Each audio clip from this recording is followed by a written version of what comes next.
तो नमस्ते बच्चों, हम आ गए हैं अब आज एक नए चैप्टर के साथ जिसका नाम है क्षेत्रमिति। यानी हम इस अध्याय के अंदर क्या सीखेंगे?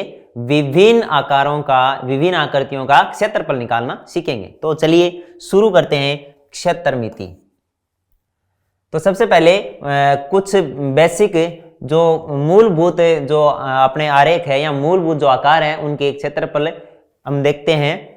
तो देखिए, हम बचपन से पढ़ते आ रहे हैं कि आयत का जो क्षेत्रफल है वो क्या होता है, ये इसकी लंबाई होती है। ये आयत है, ये इसकी लंबाई है और ये इसकी चौड़ाई है। ये इसकी चौड़ाई है। तो आयत का क्षेत्रफल होता है लंबाई गुना चौड़ाई। इसमें मान लो, इसमें इसको माना, मान लो इसको माना a और इसको माना b, तो लंबाई गुना चौड़ाई, तो इसका क्षेत्रफल हो गया a गुना b, यानी लंबाई गुना चौड़ाई। इसके साथ साथ इसका अगर आयतन की बात करें, इसके साथ साथ ही अगर इसके परिमाप की बात करें तो आयत का परिमाप होता है 2 गुना लंबाई प्लस चौड़ाई।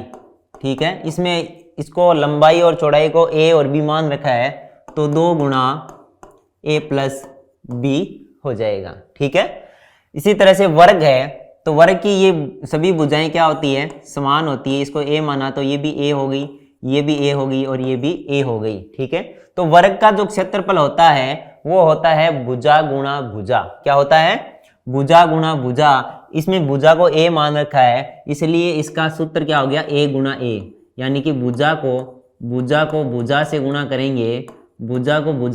करेंगे, तो हमारे पास क्या आएगा? वर्ग का क्षेत्रफल आ जाएगा। ठीक है, आगे देखिए, अगर हम वर्ग का परिमाप ज्ञात करना चाहें तो क्या होगा? देखिए, परिमाप होता क्या है? जैसे इसमें आयत में जैसे परिमाप ज्ञात किया था, तो 2 गुना लंबाई प्लस चौड़ाई कैसे आया? देखिए, परिमाप का मतलब होता है, जैसे कि मैं यहां से चलता हूं तो इसकी जो बाहर की बाउंड्री है उनका सबका योग है, वो परिमाप होता है। तो देखिए, यहां से मैं चला, a आया, यहां से b आया, फिर ये बराबर है इसकी भुजा, तो ये a है तो ये a आया, फिर b आया, यानी a प्लस b ऐसे आया। ठीक है, तो इसमें 2 b आ गए, 2 a आ गए, यानी 2 a और 2 b आ गया, तो 2 कॉमन लिया हमने, तो 2 a प्लस b परिमाप आ गया। तो इसमें परिमाप नापेंगे तो ये a, यानी 4 बार a आ गया, तो इसका परिमाप क्या आ गया? 4a आ गया। ठीक है, यानी कि भुजा को जब हम 4 से गुणा कर देंगे, तो क्या होगा कि एक वर्ग का परिमाप आ जाएगा। अब देखिए, ये त्रिभुज है। त्रिभुज का जो क्षेत्रफल होता है वो होता है 1/2 आधार गुणा ऊंचाई।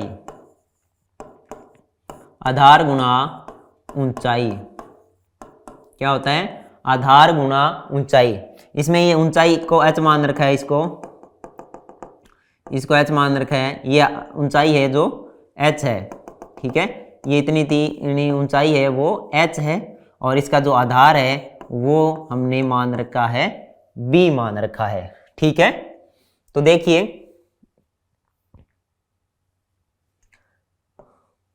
ये हमने b मान रखा है। अब चलते हैं समांतर चतुर्भुज में। कोई भी समांतर चतुर्भुज होती है तो उसका क्षेत्रफल होता है, ये मान लो इसकी ये भुजा b है, ये इसकी भुजा b है, और इसकी यहां से लंब डालने पर, यानी कि ये लंबवत जो ऊंचाई है इसकी, ये मान लेते हैं हम h है, ये h मान लेते हैं। तो इसका जो क्षेत्रफल है वो हो जाएगा अपना b गुणा h। अब बात करें कि सर ये कैसे आया, तो अगर हम चाहें तो इसको 2 भागों में बांट सकते हैं। इसको हमने 2 भागों में बांटा, तो इधर एक ये त्रिभुज हो गया, ठीक है, और इधर एक ये त्रिभुज हो गया। त्रिभुज का क्षेत्रफल हमें पता है 1/2 आधार गुणा ऊंचाई होता है। ठीक है, तो इसका क्षेत्रफल ज्ञात करेंगे। इन दोनों क्षेत्रफलों के दो त्रिभुज है, दोनों बराबर है। 2 गुणा 1/2 गुणा आधार, आधार गुणा ऊंचाई। ठीक है, तो ये 2 से ये 2 कटेगा तो आ गया आधार गुणा ऊंचाई, आधार गुणा ऊंचाई। आधार ये नीचे ये मान लो चाहे ये मान लो, दोनों बराबर है। ठीक है, ऊंचाई अगर ये h है तो ये भी h होगी, तो ये क्या आ गया b गुणा h। अगर b और h माना तो b गुणा h, यानी कि एक समांतर चतुर्भुज का क्षेत्रफल होता है आधार गुणा ऊंचाई। ठीक है, अब देखते हैं एक वृत्त, एक वृत्त है जिसकी जो त्रिज्या है वो r है, तो इसका जो क्षेत्रफल होगा, इसका जो क्षेत्रफल होगा, इसका क्षेत्रफल होगा वो होगा पाई आर स्क्वायर। क्या होगा, पाई आर स्क्वायर। ठीक है, और अगर इसकी परिधि यानी इसका परिमाप एक तरह से बोलें तो यहां से लेकर यहां तक इसकी बाउंड्री, यहां तक की बाउंड्री इस तरह से हम अगर गिने तो ये कितनी हो जाएगी, इसको बोलते हैं परिधि। तो परिधि कितनी हो जाएगी इसकी, वो हो जाएगी 2 पाई आर। कितनी हो जाएगी, 2 पाई आर हो जाएगी। तो हमने जो मूलभूत कुछ आकार है उनके क्षेत्रफल और परिमाप देख लिए हैं। आयत का देखा परिमाप 2 गुणा लंबाई प्लस चौड़ाई। हमने वर्ग का परिमाप देखा, फिर हमने इसका वृत्त का परिधि देख ली। इसी तरह से क्षेत्रफल में हमने आयत का क्षेत्रफल देख लिया, लंबाई गुणा चौड़ाई। वर्ग का क्षेत्रफल देख लिया हमने, भुजा गुणा भुजा या भुजा की स्क्वायर। फिर हमने त्रिभुज का क्षेत्रफल देख लिया, 1/2 आधार गुणा ऊंचाई। समांतर चतुर्भुज का क्षेत्रफल देख लिया, क्या हुआ, समांतर चतुर्भुज का क्षेत्रफल क्या आया, आधार गुणा ऊंचाई। ठीक है, उसी तरह से जो वृत्त है उसका क्षेत्रफल हमने देख लिया, पाई आर स्क्वायर। ठीक है, तो ये सब आ गए हमारे मूलभूत आकारों के परिमाप और क्षेत्रफल। इससे संबंधित कुछ प्रश्न देख लेते हैं हम। देखते हैं एक प्रश्न, जैसा कि संकलन आकृति में दर्शाया गया है, इस संकलन आकृति में कुछ दर्शाया गया है कि एक आयताकार है और एक वर्गाकार खेत के माप दिए हुए हैं। देखिए इस दिए गए चित्र में एक तो आयताकार खेत है ये वाला, और ये वाला एक वर्गाकार खेत है, इनके माप में दिए गए हैं। यदि इनके परिमाप समान है, प्रश्न ये कह रहा है इनके परिमाप समान है तो किस खेत का क्षेत्रफल अधिक होगा। हमें क्या निकालना है कि कौन से खेत का क्षेत्रफल अधिक होंगे। सबसे पहले क्या हमें दिया हुआ क्या है, देखो वर्ग की भुजा दी हुई है हमें, कितनी, 60 मीटर। ठीक है, अब देखिए आयत की लंबाई हमें दी हुई है कितनी, 80 मीटर दी हुई है, लेकिन हमारे पास आयत की चौड़ाई दी हुई नहीं है, इसकी चौड़ाई हमारे पास नहीं है, आयत की चौड़ाई हमारे पास नहीं है। तो देखिए हमें ये दिया हुआ है कि इनके परिमाप समान है, तो ये लगाकर ये परिमापों को समान करके हम इसकी चौड़ाई निकाल लेंगे। देखिए कि वर्ग का परिमाप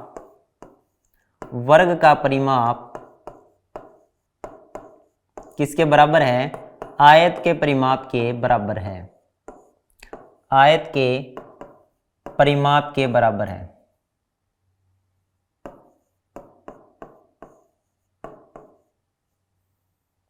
आयत का परिमाप और वर्ग का परिमाप क्या है, दोनों बराबर है।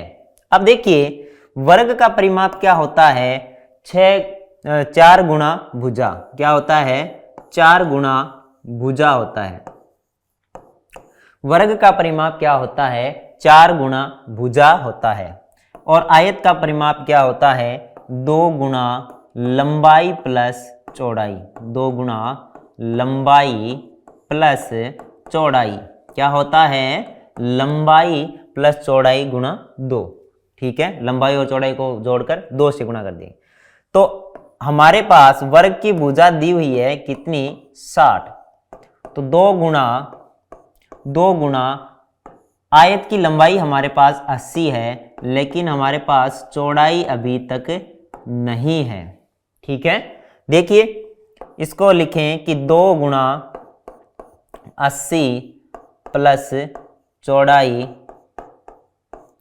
बराबर 4 गुणा 60, इस तरह से लिख लिया हमने। अब देखिए यहां पर बचा हमारे पास लंबाई 80 प्लस चौड़ाई, 80 प्लस चौड़ाई बराबर, इस 2 को इधर ले गए तो ये हो जाएगा भाग में 4 गुणा 60 बट्टा 2, ये 2 से ये 4 कटेगा 2 बार, तो चौड़ाई प्लस 80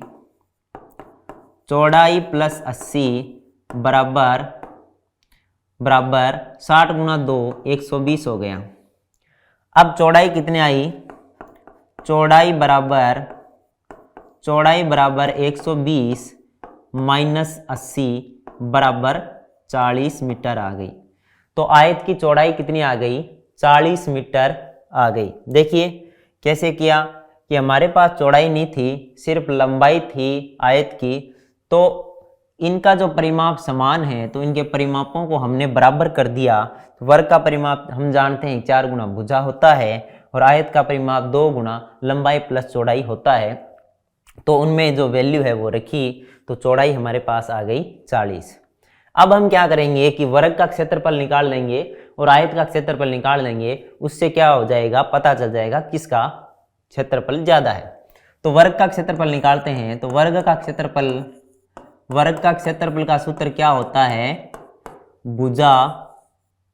भुजा की स्क्वायर या फिर भुजा गुणा भुजा, एक ही बात है, भुजा गुणा भुजा।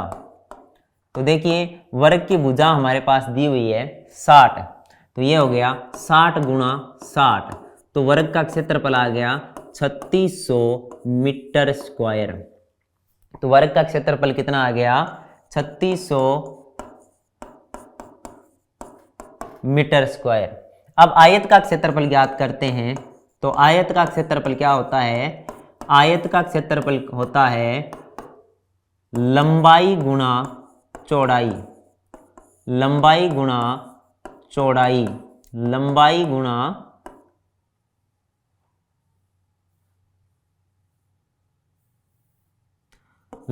गुणा चौड़ाई।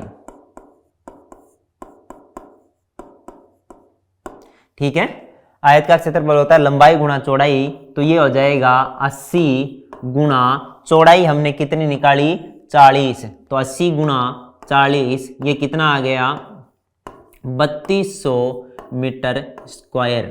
देखिए आयत का क्षेत्रफल कितना आया है, आयत का क्षेत्रफल आया 3200 मीटर स्क्वायर और वर्ग का क्षेत्रफल कितना है 3600 मीटर स्क्वायर।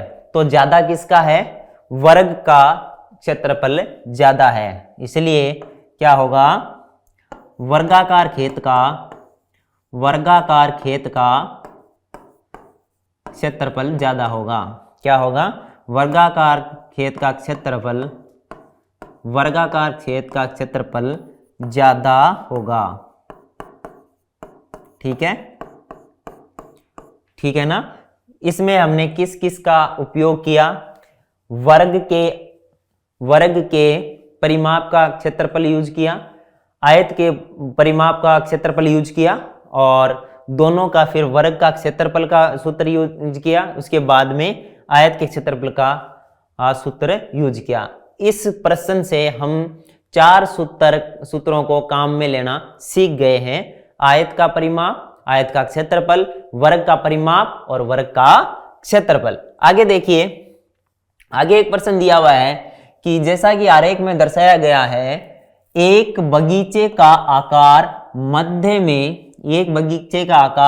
मध्य में आयताकार है, यानी बीच से तो ये आयताकार है और किनारों पर ये है अर्धवृत्त है, किनारों पर क्या है, अर्धवृत्त है। ठीक है, इस बगीचे का क्या परिमाप और क्षेत्रफल दोनों ज्ञात करना है। ठीक है, ये हमारी सहूलियत के लिए दी हुई है, हम ऐसे ही इसको निकाल लेंगे। ठीक है, देखिए इसमें हम अगर देखें तो यहां से लेकर यहां तक ये 20 दी हुई है पूरी, ठीक है। तो हम क्या करेंगे, हमें इस आयताकार की लंबाई और चौड़ाई चाहिए पहले, ठीक है, और साथ में इन दोनों अर्धवृत्तों की क्या चाहिए, हमें इसकी चाहिए त्रिज्या चाहिए, ठीक है। तो देखिए ये यहां से लेकर यहां तक 20 है, ठीक है ना, और ये क्या है, इतना पूरा 7 है, इतना पूरा 7 है। तो इसका जो आधा है वो कितना होगा, 3.5 होगा। यहां से लेकर यहां तक क्या होगा, 3.5 होगा। और ये यहां से लेकर यहां तक अगर हम इसको अलग लें, यहां पर इस अर्धवृत्त को यहां पर ऐसे ले लें, तो देखिए ये इसका सेंटर है और ये पूरा 7 है, यानी इसका व्यास कितना हो गया, 7 हो गया। इसका व्यास कितना हो गया, 7 हो गया, ठीक है। तो इसका आधा है वो इतना क्या हो जाएगा, 3.5। तो ये इसकी त्रिज्या है, r है, तो ये भी कितना होगा, 3.5 होगा, क्योंकि त्रिज्या तो किधर भी आप खींचोगे बराबर होगी। तो ये कितना होगा, 3.5 होगा। इसी तरह से इसमें होगा, तो ये वाला ये यहां से लेकर यहां तक कितना हुआ, 3.5। इसी तरह से इसमें होगा, तो ये कितना हो जाएगा, 3.5। ये भी 3.5 और 3.5, ये पूरा हो जाएगा 7, ठीक है, ठीक है ना। अब देखिए हमें अगर इस बीच वाले की यहां से लेकर यहां तक की दूरी चाहिए ना, तो ये कितनी होगी, यहां से ये 3.5 घट जाएगी और यहां से ये 3.5, यानी कि 20 में से हमें कितना घटाना पड़ेगा, 20 में से हमें कितना घटाना पड़ेगा, 3.5 प्लस 3.5। तो आयत की जो लंबाई है, आयत की लंबाई कितनी आ जाएगी, आयत की लंबाई आ जाएगी 20 में से ये वाला 3.5 और ये वाला 3.5 जोड़कर घटा देंगे, यानी कि 20 में से हम कितना घटाएंगे, कुल 3.5 और 3.5 कितना होता है, 7 होता है। तो 20 में से 7 घटाएंगे तो आयत की लंबाई आ जाएगी 13, ठीक है। और जैसा कि यहां पर दिया हुआ है, आयत की चौड़ाई कितनी हो जाएगी, 7 हो जाएगी, ठीक है। तो अब हम क्या करेंगे, इस पूरे का परिमाप और क्षेत्रफल ज्ञात करेंगे, ठीक है। आयत की लंबाई हमारे पास कितनी आ गई, 13 आ गई, ठीक है। देखते हैं आयत की लंबाई कितनी आई, आयत की लंबाई 13 आई और आयत की चौड़ाई जैसे कि दी हुई है, आयत की चौड़ाई कितनी हो जाएगी, 7 हो जाएगी, ठीक है। अब देखिए परिमाप ज्ञात करते हैं, तो वृत्त की जो त्रिज्या है वो कितनी आई, वृत्त की त्रिज्या कितनी आई, ये पूरा 7 था तो ये 3.5 और ये वाला भी 3.5, तो त्रिज्या आ गई 3.5। अब हम परिमाप ज्ञात करेंगे, तो इस पूरे का परिमाप ज्ञात करेंगे, ठीक है। तो पूरे बगीचे का हम परिमाप ज्ञात करेंगे, तो बगीचे का परिमाप कितना हो जाएगा, बगीचे का परिमाप होगा, ये दोनों, ये वाला अर्धवृत्त और ये वाला अर्धवृत्त दोनों क्या है, समान है, यानी कि इनके माप समान है। इसकी भी त्रिज्या 3.5 है और इसकी भी त्रिज्या 3.5 है। तो इसको हम 1 का निकाल कर उसको 2 से गुणा करेंगे तो दोनों का आ जाएगा। तो 2 गुणा अर्धवृत्तों का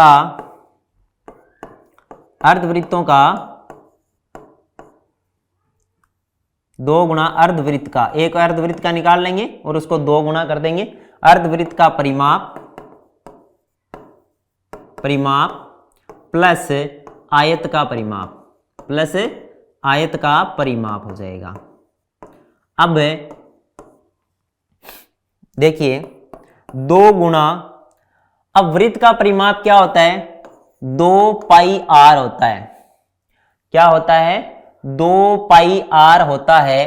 तो इस अर्धवृत्त का परिमाप कितना, ये वाला देखना है हमें, ये नहीं देखना है, यहां अंदर वाला हमें नहीं लेना है। तो ये परिमाप कितना हो जाएगा, जो वृत्त का परिमाप होता है उसका आधा हो जाएगा, यानी कि इसका परिमाप हो जाएगा पाई r।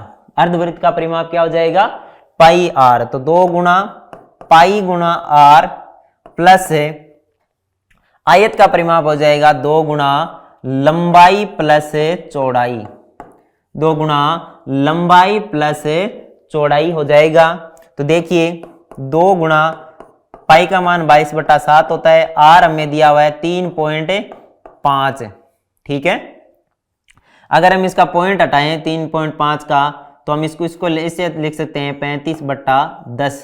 पॉइंट हटाने पर देखिए इस तरह से था, पॉइंट हटाएंगे तो इस पॉइंट की जगह 1 और इससे आगे एक अंक है तो 10 हो जाएगा, यानी कि ये हो जाएगा 35/10 प्लस 2 गुणा आयत की लंबाई हमने निकाली थी 13 और इसकी चौड़ाई हमें दी हुई है 7। ठीक है, देखिए इस 7 से ये 35 कटा 5 बार और इस 5 से ये 10 कटा 2 बार, इस 2 से ये 2 कट गया। तो यहां पर क्या बचा हमारे पास, इधर बचा 22 बचा है सिर्फ, प्लस 2 गुणा 20। तो परिमाप हमारे पास कितना आया, परिमाप हमारे पास आया 22 प्लस ये हो गया 40, तो आ गया हमारे पास 62 मीटर। 62 मीटर क्या आ गया, परिमाप आ गया। तो बगीचे का कुल परिमाप कितना आया हमारे पास, 62 मीटर आ गया। अब देखिए क्षेत्रफल ज्ञात करना है हमें, तो बगीचे का क्षेत्रफल कितना आएगा, बगीचे का क्षेत्रफल है वो कितना होगा, वो होगा 2 गुणा अर्धवृत्त का क्षेत्रफल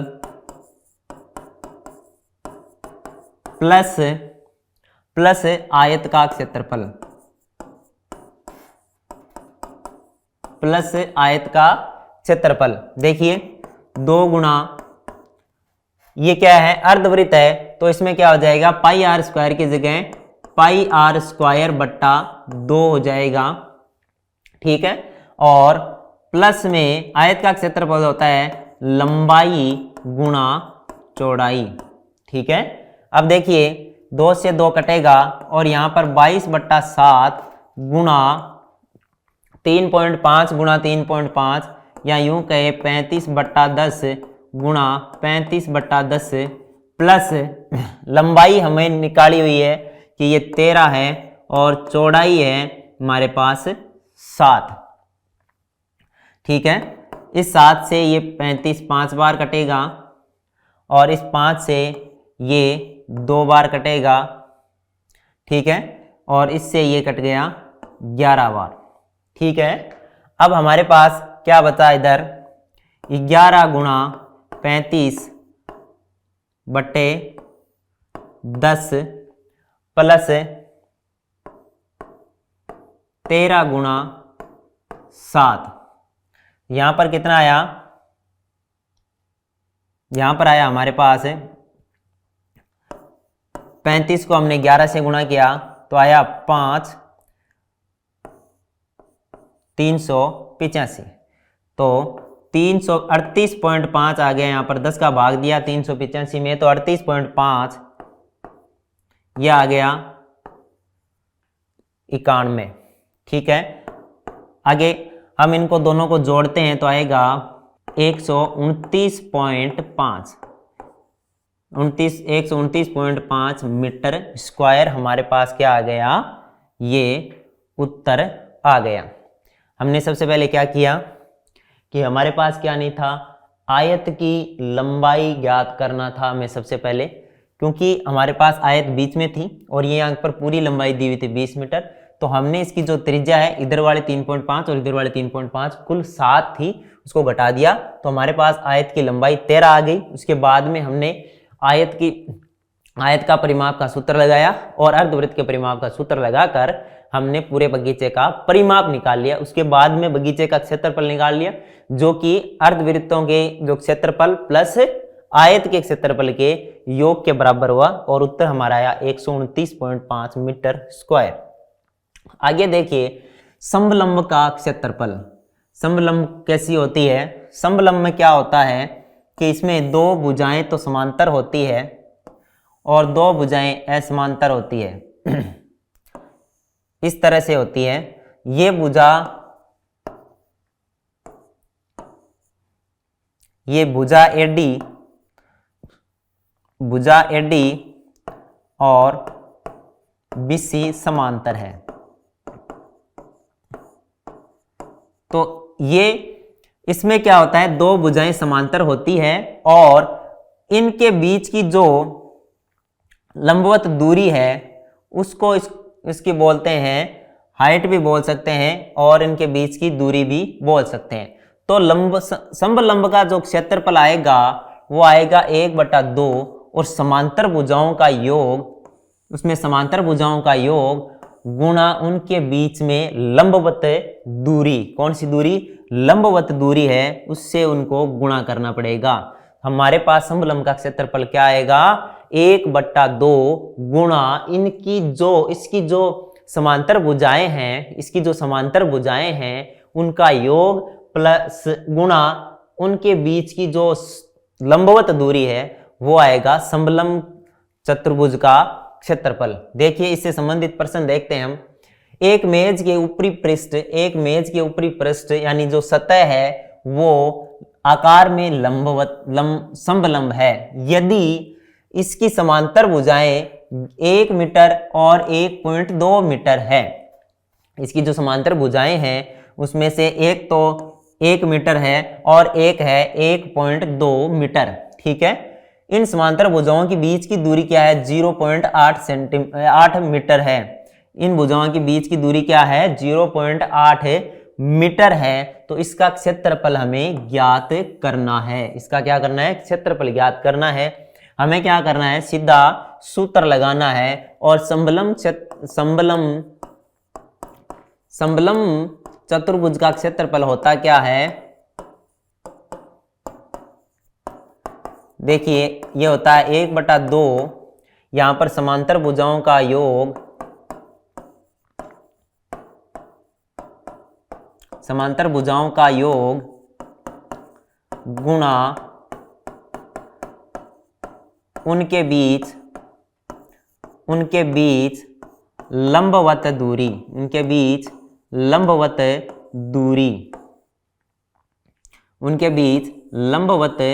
दूरी, ये है समलंब चतुर्भुज का क्षेत्रफल। तो हमें दिया हुआ है समांतर भुजाओं का माप दिया हुआ है। एक समांतर भुजा है 1 मीटर लंबी और दूसरी है 1.2 मीटर, दोनों का माप दिया हुआ है। तो हम क्या करेंगे, समांतर भुजाओं का जो माप है उनका योग करेंगे, यानी कि 1 मीटर प्लस 1.2 मीटर इधर कर लेंगे। गुणा में है उनके बीच में लंबवत दूरी, तो हमें उनके बीच की दूरी जो लंबवत दूरी है वो दी हुई है 0.8 मीटर। तो यहाँ पर लिखेंगे 0.8 मीटर।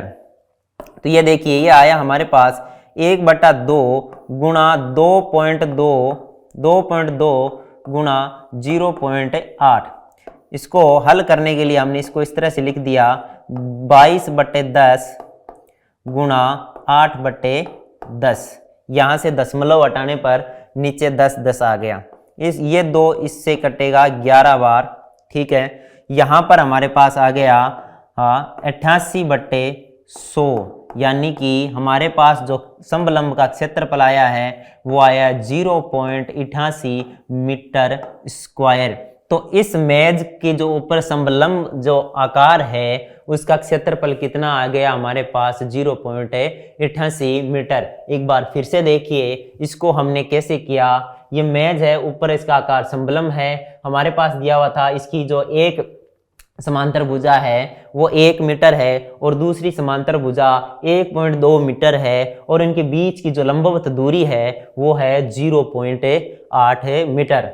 तो हमने क्या किया, सीधा सूत्र लगाया। समलंब चतुर्भुज का जो क्षेत्रफल है उसका सूत्र क्या होता है कि 1/2 गुणा समांतर भुजाओं का योग गुणा उनके बीच में लंबवत दूरी। उसमें हमने ये जो जितने भी हमारे पास माप दिए हैं वो सभी इसके अंदर रखे और उसको हल करने पर हमने प्राप्त किया कि उस समलंब चतुर्भुज का क्षेत्रफल कितना है, 0.88 मीटर। तो इस तरह से हमने जो ये सूत्र सीखा था पीछे कि समलंब चतुर्भुज का क्षेत्रफल कितना होता है, 1/2 गुणा समांतर भुजाओं का योग गुणा उनके बीच में लंबवत दूरी, उसका उपयोग करना यहाँ पर हमने अच्छी तरीके से सीख लिया। आगे बढ़ते हैं। एक सामान्य चतुर्भुज का क्षेत्रफल ज्ञात करना, यानी कि ऐसी जो चतुर्भुज हो जिसके बारे में हमें विशेष गुण पता ना हो और उसके बारे में कुछ और जानकारियां हमें दी हुई हो, तो उसका क्षेत्रफल कैसे ज्ञात करते हैं। मान लो ये ABCD एक सामान्य चतुर्भुज है और इसमें क्या है कि यहां से A से C तक एक विकर्ण डाला हुआ है, तो इसमें हमें क्या दे दिया, एक विकर्ण दे दिया AC, और जो अलग जो शीर्ष है B और D इनसे जो विकर्ण पर दो लंब डाले हुए हैं, इनकी जो लंबों की जो लंबाई है या इन लंबों की जो लंबाई है वो यहाँ पर H1 और H2 दी हुई है, H1 और H2 दी हुई है। तो हम इस चतुर्भुज का क्षेत्रफल ज्ञात कर सकते हैं। कैसे ज्ञात कर सकते हैं? इस सूत्र का उपयोग करके, यानी कि एक सामान्य चतुर्भुज का क्षेत्रफल अगर इस तरह से दिया हुआ है तो 1/2 गुणा जो विकर्ण दिया हुआ है, गुणा जो शीर्षों से विकर्ण पर डाले गए लंब, क्या करेंगे, 1/2 पहले इस विकर्ण को गुणा करेंगे, फिर इन दोनों का जो शीर्षों से B शीर्ष से डाला है और D शीर्ष से डाला है, इन शीर्षों से डाले गए लंबों की जो लंबाई है उन दोनों को जोड़कर इससे गुणा करेंगे। तो इसको अगर हम देखें कि ये सूत्र आया कैसे, तो इस तरह से देख सकते हैं कि यहां पर इसके दो त्रिभुज बन रहे हैं, एक ऐसा त्रिभुज बन रहा है और एक ऐसा त्रिभुज बन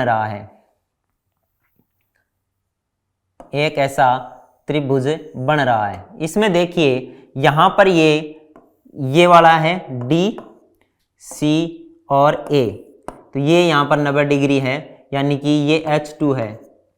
अगर हम इसका क्षेत्रफल निकालें, त्रिभुज ADC का क्षेत्रफल निकालें तो 1/2 गुणा ये आधार हो जाएगा SC और गुणा हो जाएगा H2, ठीक है। इसी तरह से इसका क्षेत्रफल निकालें ABC का, तो यहां पर ये H1 है, ठीक है। तो इसका जो क्षेत्रफल हो जाएगा वो हो जाएगा 1/2 गुणा SC, 1/2 गुणा SC गुणा H1, और इस पूरे चतुर्भुज का जो क्षेत्रफल है वो इन दोनों त्रिभुजों के क्षेत्रफल के योग के बराबर होगा। तो जो चतुर्भुज का क्षेत्रफल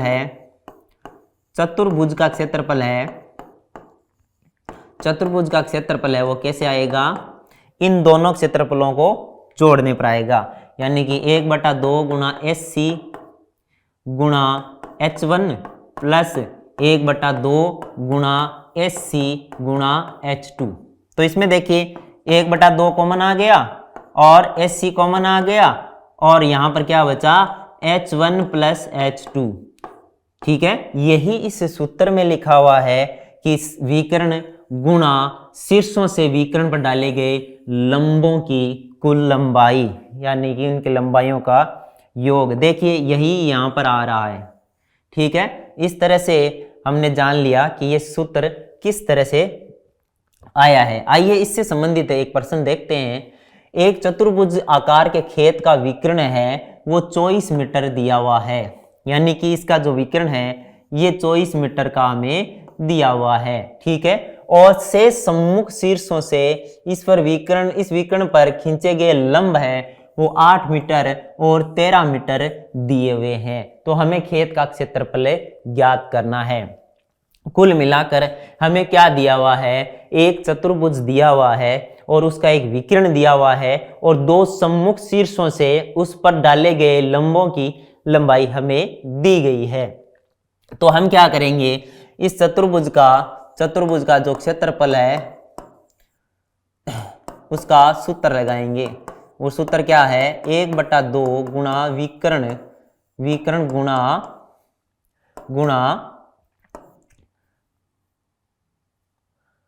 शीर्षों से डाले गए लंबों की डाले गए लंबों का योग। ठीक है, तो देखिए इसमें किस तरह से 1/2 गुणा विकर्ण दिया हुआ है 24 और शीर्षों से लंब डाले गए हैं उनका योग आएगा 13 + 8। तो ये क्या आ गया, 2 से ये 24 कट गया 12 बार, तो ये आ गया 12 गुणा 21। ठीक है, तो ये कितना आया, ये आ गया 252। कितना आ गया, ये आ गया 252 मीटर स्क्वायर। तो इस तरह से हमने इसको ज्ञात कर लिया। कैसे कि हमें पता था कि जो चतुर्भुज है जिस पर शीर्षों से लंब डाले गए और विकर्ण दिया हुआ है तो उसका सूत्र क्या है, वो सूत्र लगाकर हम आसानी से इसको ज्ञात कर लिए। आगे चलते हैं, एक समचतुर्भुज का क्षेत्रफल क्या होगा। एक समचतुर्भुज का क्षेत्रफल होता है 1/2 गुणा विकर्णों का गुणनफल। समचतुर्भुज की विशेषताएं हम जानते हैं कि इसकी चारों भुजाएं बराबर होती है। ठीक है, लेकिन चारों कोण 90 डिग्री के नहीं होते हैं, ऐसा होगा तो वो आयत बन जाएगा। इस फॉर्मूले का उपयोग करके हम इस प्रश्न का उत्तर निकालेंगे। किसी समचतुर्भुज के विकर्ण 7.5 सेंटीमीटर और 12 सेंटीमीटर है तो इसका क्षेत्रफल ज्ञात कीजिए। कैसे ज्ञात करेंगे, हमें समचतुर्भुज का क्षेत्रफल का सूत्र पता है 1/2 गुणा विकर्णों का गुणनफल। तो ये हम लगा लेंगे, तो यहां पर लिखेंगे समचतुर्भुज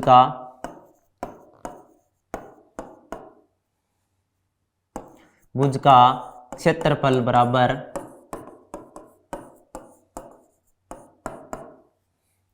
क्षेत्रफल बराबर 1/2, पहला विकर्ण हमारे पास दिया हुआ है 7.5 गुणा 12। ठीक है, ये 2 से 12 कटेगा 6 बार, 6 को 7.5 से हम गुणा करेंगे तो आएगा 45 सेंटीमीटर स्क्वायर। तो ये आ गया इस समचतुर्भुज का क्षेत्रफल। आगे चलिए, बहुभुज का क्षेत्रफल। अब हमारे पास ऐसी कोई आकृति हो जो कि षटभुज हो, अष्टभुज हो, तो उसका क्षेत्रफल हम कैसे ज्ञात करेंगे वो हम इस प्रश्न से समझ लेंगे आसानी से। देखिए, एक ऊपर उठे हुए चबूतरे, एक चबूतरा है जो ऊपर उठा हुआ है और ऊपर से उसकी जो आकृति है वो अष्टभुज के आकार की बन रही है। कैसी आकृति बन रही है, अष्टभुज की आकार की आकृति बन रही है। तो देखते हैं, जैसा कि इस आकृति में दिखाया हुआ है, तो इस अष्टभुज पृष्ठ का क्षेत्रफल हमें ज्ञात करना है और इसके विभिन्न माप हमें चित्र में दिए हुए हैं। देखिए क्या करते हैं, इसमें देखिए ये पूरा 11 मीटर है। ठीक है, ठीक है, ये चीज को ध्यान रखना है कि ये समबाहुभुज है। क्या है, ये समबाहुभुज है, इसका मतलब इसकी प्रत्येक भुजा क्या है, समान है। ठीक है, देखिए ये इतनी 4 सेंटीमीटर है, ये 11 सेंटीमीटर है, तो ये भी कितनी होगी, ये भी 11 सेंटीमीटर है। ठीक है, ये भी 11 है और ये 4 है, तो ये भी कितनी है, 4 मीटर है। सॉरी, मीटर में है ये 11 मीटर है और ये 4 मीटर है, तो ये कितनी होगी, ये भी 5 मीटर है। क्यों, क्योंकि ये हमें 5 मीटर दी हुई है, तो ये भी कितनी होगी, 5 मीटर होगी। इसी तरह से ये भी कितनी होगी, 5 मीटर होगी। ठीक है, इसमें देखिए बन क्या आ रहा है, यहां पर एक क्या बन रहा है, यहां पर ये एक पूरा क्या बन रहा है, समबलम चतुर्भुज, और यहां पर भी एक क्या बन रहा है, समबलम चतुर्भुज। ठीक है, 2 समबलम चतुर्भुज बन रहे हैं जिसके सभी माप क्या है, समान है। तो हम एक समबलम चतुर्भुज का क्षेत्रफल निकाल के उसको 2 गुना कर देंगे तो इस एरिया, इस भाग का और इस भाग का क्षेत्रफल आ जाएगा। अब बचा बीच वाला क्या बन रहा है, एक आयत बन रहा है। क्या बन रहा है, एक आयत बन रहा है और इस आयत की जो चौड़ाई है वो 5 मीटर और लंबाई क्या है, 11 मीटर है। तो हम इस तरह से इनका क्षेत्रफल ज्ञात करके पूरे का क्षेत्रफल निकाल लेंगे। ठीक है, देखिए सबसे पहले हम क्या करेंगे, अष्टभुज का जो क्षेत्रफल है वो आ जाएगा 2 गुणा यहां पर जो समलंब दी हुई है उसका क्षेत्रफल, और उसमें जोड़ेंगे आयत का क्षेत्रफल।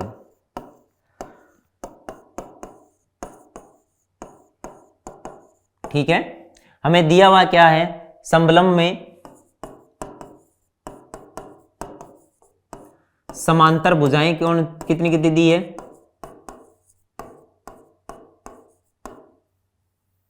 हमें दिया हुआ है समांतर भुजाएं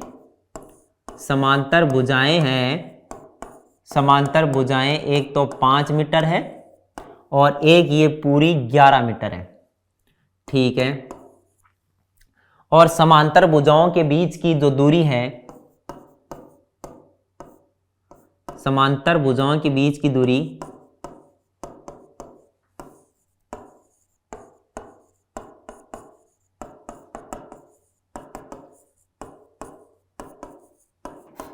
ये कितनी आ गई, 4 मीटर। ये आ गई ना इन दोनों के बीच में 4 मीटर। ठीक है, आयत में हमें क्या दिया हुआ है, आयत में हमें दिया हुआ लंबाई कितनी है 11 मीटर और चौड़ाई कितनी है, चौड़ाई है 5 मीटर। तो इन्हीं का उपयोग करके हम ये निकाल लेंगे। देख समलंब चतुर्भुज का क्षेत्रफल क्या होता है, 1/2 गुणा समांतर भुजाओं का योग गुणा उनके बीच की लंबवत दूरी। तो यहां पर 2 गुणा 1/2 समांतर भुजाओं का योग यानी कि 5 प्लस 11 और उनके बीच की लंबवत दूरी कितनी है, 4 मीटर है। ठीक है, प्लस में आयत का क्षेत्रफल हम जानते हैं कि क्या होता है, लंबाई गुणा चौड़ाई। तो लंबाई इसकी है 11 गुणा चौड़ाई है 5। ठीक है, तो अब ये 2 से ये 2 कट जाएगा, तो यहां बचेगा 11 प्लस 5 कितना हुआ, 16 गुणा 4 प्लस 55 कितना हो गया, ये हो गया 64 प्लस 55। उत्तर आ गया कितना हमारा 119 मीटर स्क्वायर। देखिए हमें इतनी बड़ी आकृति दी हुई थी, अष्टभुज थी, और इसका हमने क्षेत्रफल कैसे निकाला, इसको हमने इस तरह से अलग अलग भाग कर लिए और अलग अलग भाग में हमें अलग अलग प्रकार की आकृतियां मिली। 2 समलंब चतुर्भुज मिली और एक हमें आयत मिली। तो हमने क्या किया, समलंब चतुर्भुज का क्षेत्रफल ज्ञात कर लिया और आयत का क्षेत्रफल ज्ञात करके उनको योग किया, तो हमारे पास क्या आ गया, इस अष्टभुज का क्षेत्रफल आ गया। इस तरह से अगर कोई बड़ी आकृति हो जिसका हमें कोई सूत्र पता नहीं हो, तो उसको अन्य आकृतियों में भाग करके उनका अलग अलग भाग बना के तो उसका क्षेत्रफल हम आसानी से ज्ञात कर सकते हैं। तो बच्चों ये था हमारे इस अध्याय का भाग 1, जिसमें हमने विभिन्न प्रकार के जैसे वर्ग है, आयत है, इनका जो क्षेत्रफल और परिमाप हमने जाना है। बाकी बची हुई चीज़ें हम अगले भाग में पढ़ेंगे। तब तक के लिए धन्यवाद।